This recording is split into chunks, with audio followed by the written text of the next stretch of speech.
இயேசுவும் அவருடைய சீடரும் அத்திருமணத்திற்கு அழைத்து பெற்றிருந்தனர். திருமண விழாவில் திராட்சை ரசம் தீர்ந்து போகவே இயேசுவின் தாய் அவரை நோக்கி, திராட்சை ரசம் தீர்ந்து விட்டது என்றார். இயேசு அவரிடம், அம்மா, அதை பற்றி நாம் என்ன செய்ய முடியும்? எனது நேரம் இன்னும் வரவில்லையே என்றார். இயேசுவின் தாய் பணியாளரிடம், அவர் உங்களுக்கு சொல்வதெல்லாம் செய்யுங்கள் என்றார். யூதரின் தூய்மை சடங்குகளுக்கு தேவையான 6 கல் தொட்டிகள் அங்கே இருந்தன. அவை ஒவ்வொன்றும் 2-3 குடம் தண்ணீர் கொள்ளும்.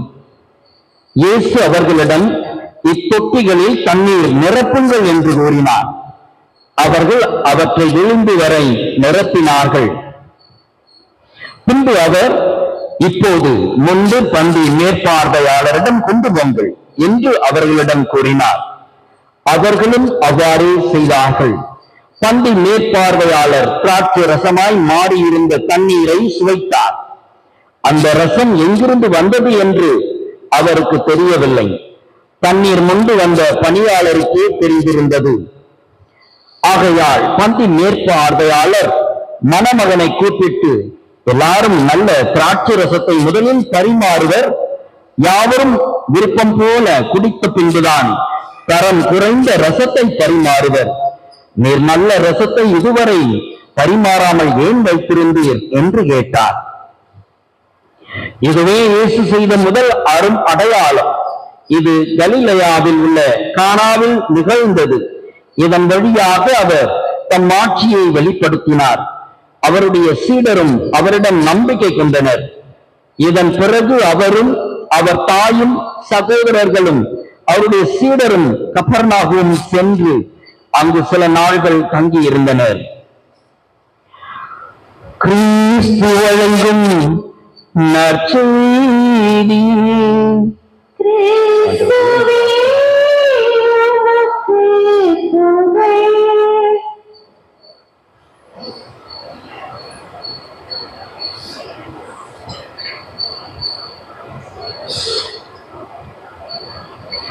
ஆறு கற்சாடிகள் இங்கு உண்டு.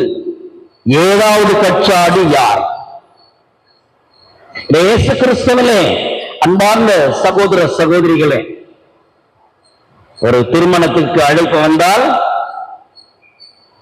பட்டாடை உடுத்தி பகட்டான ஆபரணங்கள் எல்லாம் அணிந்து சொல்லணும்னா அற்புத மகிழ்ச்சி, அந்த நியமமான நடையோடு மிடுக்கான எடுப்பான தோற்றத்தோடு நாம் செல்வோம். ஒவ்வொருவரையும் பார்க்கும் அளவிற்கு நம்முடைய நல்ல செயல்பாடுகள், முகப்பாவனை, உடை அலங்காரம் எல்லாம் இருக்கும். அங்கே ஏதாவது ஒன்று குறைவுபடாமல் பார்த்துக் கொள்ள ஒவ்வொருவரும் விரும்புவோம். கானா ஊரிலே திருமணம் நடந்தது. நல்ல ரசம் இதுவரை எங்கே வச்சிருந்தீங்க, இப்ப கொண்டாந்து கொடுத்திருக்கீங்க சொல்லும் அளவிற்கு முதல் அறிகுறி, முதல் புதுமை கிறிஸ்து இயேசு கானாவூர் திருமணத்திலே நிகழ்த்தி காட்டுவது நற்செய்தி. அதுவும் பாருங்க, அழக யோவான் நற்செய்தியாளர் சொல்லுகிறார். அங்கே ஏராளமான மக்கள் திருமண பந்தத்துக்கு வந்திருக்கிறார்கள். அந்த திருமண வாழ்த்துக்களை தெரிவிக்க ஆவலால் காத்திருக்கிறார்கள்.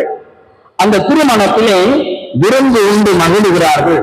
யூதர்களை பொறுத்த மட்டிலே அன்பார்ந்தவர்களே, திராட்சரசம் அவர்களுக்கு குறைவுபடாமல் இருக்க விரும்புவார்கள். அப்படி குறைவுபட்டால் அவர்களுடைய உண்மையான மகிழ்ச்சி இல்லை. இரண்டாவது, கடவுள் அவர்களை தண்டித்து விட்டார். ஏதோ ஒரு சாபத்தினால் இதை நிகழ்ந்தது என்று அந்த திருமணத்தை நடத்துபவர்களுடைய இல்லத்தை புறணியாக யூதர்கள் கருதுவார்கள், பேசுவார்கள். ஆண்டவர் இயேசு கிறிஸ்துவும் அவருடைய சீடர்களும் அந்த திருமணத்திற்கு அழைக்கப்பட்டிருப்பதை யோவான் நற்செய்தியாளர் அழகாக எடுத்து எம்புகிறார்.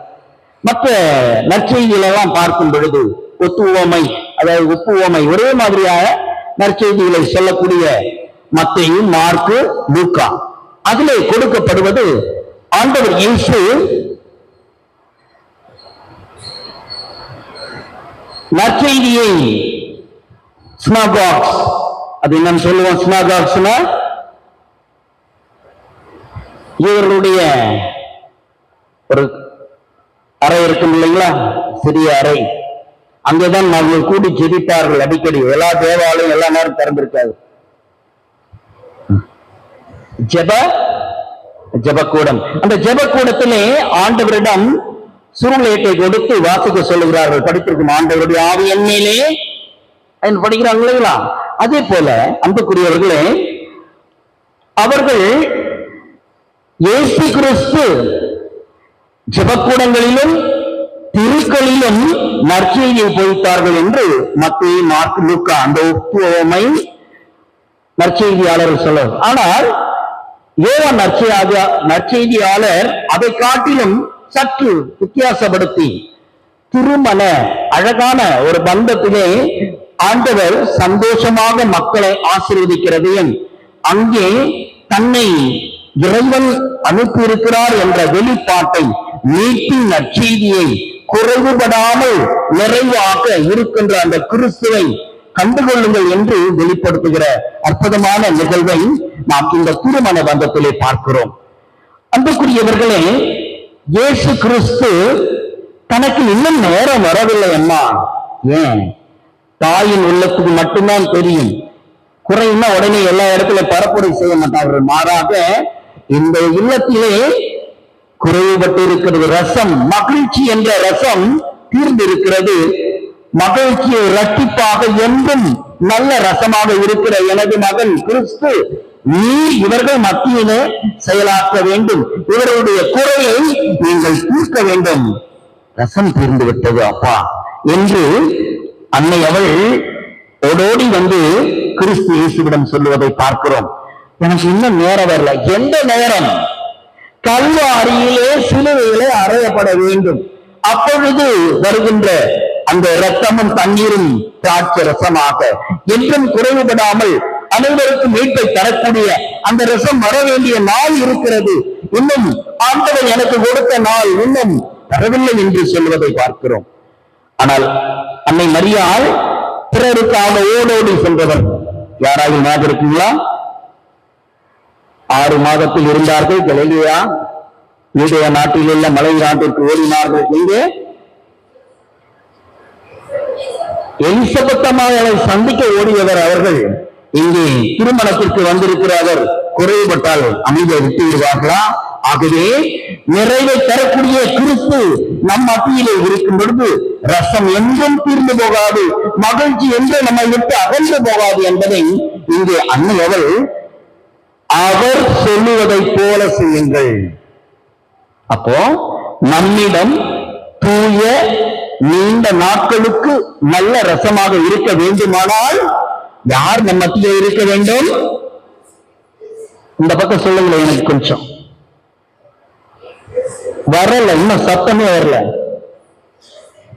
இயேசு கிறிஸ்து நம்மோடு இருக்கும் பொழுது அன்னை அவள் சுட்டி காட்டுகிற என்றும் குறைவுபடாத ரசம் நமக்குள்ளேயும் இருக்கும். அன்புக்குரியவர்களே, பாருங்க, இந்த அன்னை அவள் கட்டளை இடுகிறார்.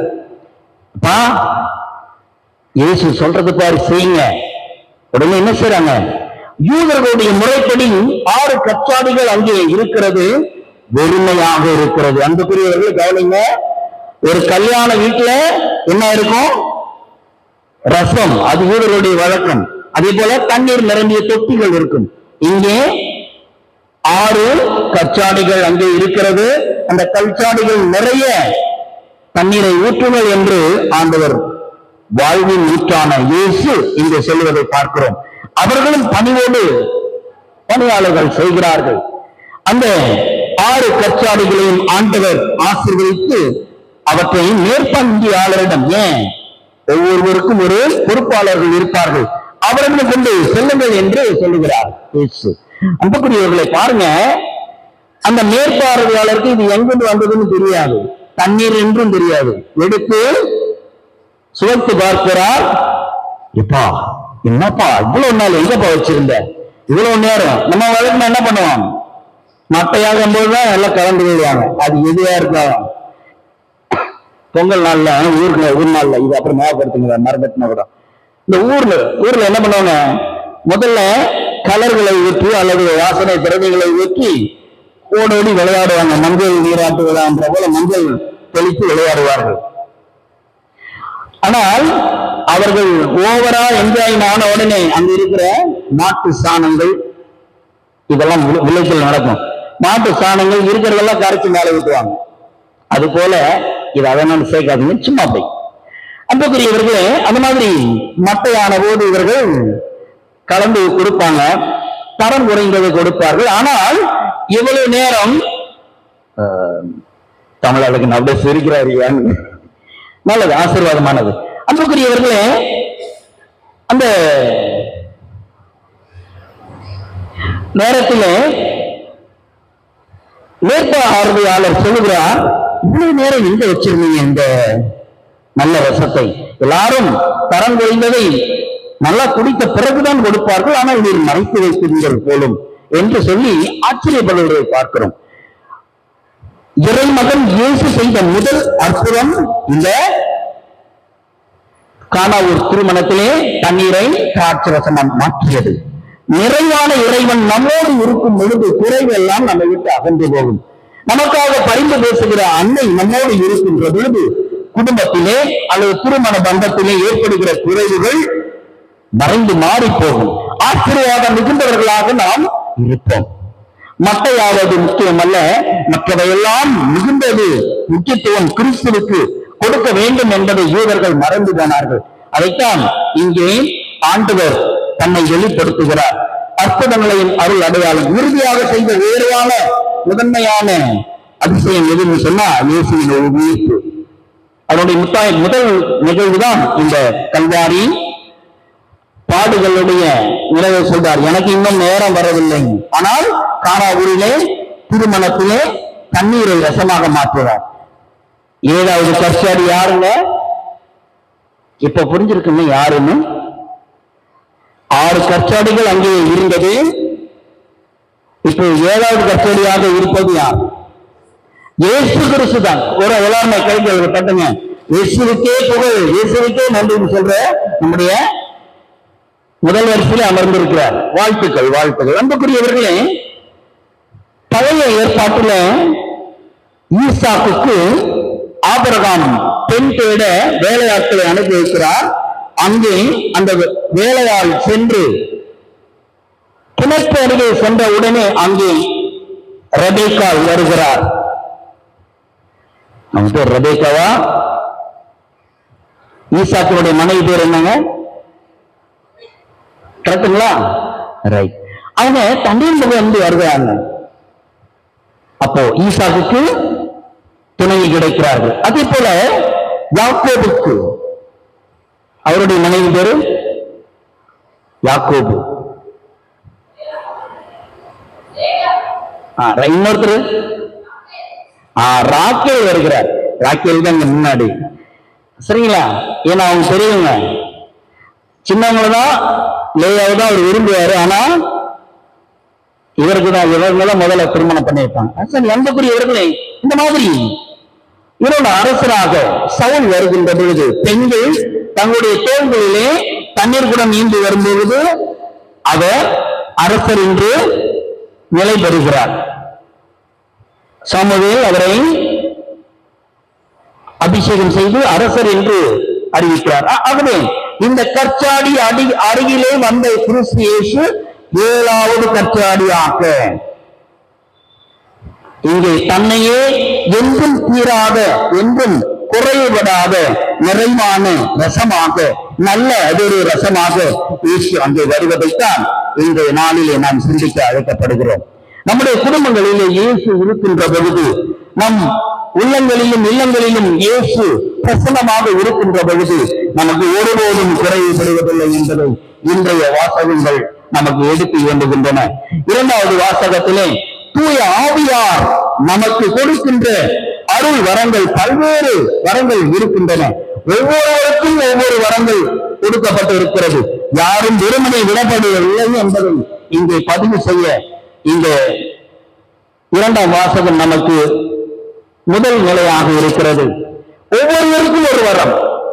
தூய ஆவியார் ஒருவராய் இருந்தாலும் பல்வேறு வரங்களை கொடுத்து நம்முடைய துறைகளிலே, நமக்கு கொடுக்கப்பட்டுள்ள துறைகளிலே நாம் இறைவனுக்கு உகந்த பணியை ஆற்ற வேண்டும். அப்பொழுதுதான் விண்ணக பயணிகளாகிய எதிர்நோக்கின் இரு பயணிகளாக இந்த யூபிலி ஆண்டிலே பயணிக்கிற நாம் ஒவ்வொருவரும் தனது பொறுப்பை, கடமையை உணர்ந்து தனக்கு கொடுக்கப்பட்டிருக்கிற அந்த வரத்தை பிறருடைய அன்புக்காக, பிறர் அன்பு சேவையிலே பயன்படுத்துகின்ற பொழுது ஆண்டவர் இயேசு கொடுத்த அதே நல்ல ரசம் தீராத என்றும் நம்மோடு இருக்கக்கூடியதாக, பிறருக்கு பயனுள்ளதாக அமையும்.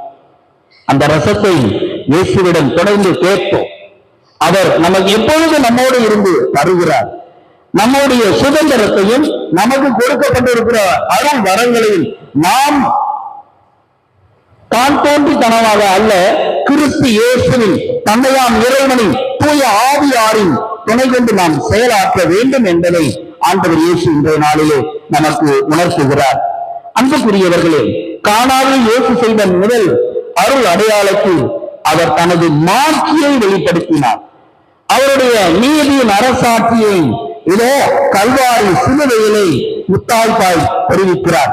பிறகு தன்னை வெளிப்படுத்திய அந்த இறைவன் உயிர் எழுந்து அத்தனை பேருடைய குறைகளையும் நிறைவாக்கி பாவங்களை, சாபங்களை அகற்றி நம்மை மீட்கிறார் என்பதை இன்றைய நாளிலே, அந்த நேரத்தை இன்னும் வரவில்லை என்று சொன்ன அந்த நேரத்தை இன்றைய நாளிலே நம் ஒவ்வொருவருக்கும் எடுத்து எண்ணுகிறார். ஆகவே அன்புக்குரிய சகோதர சகோதரிகளே, தூய ஆவியானவர் கொடுத்திருக்கிற அந்த தாளந்துகளை, அந்த ஆற்றல்களை கிறிஸ்து இயேசுவினுடைய நீதியின் அரசாட்சியிலே பயன்படுத்தி பிறருக்கும் அந்த இறை அன்பை கொடுக்க இந்த நாளிலே முயற்சி செய்வோம்.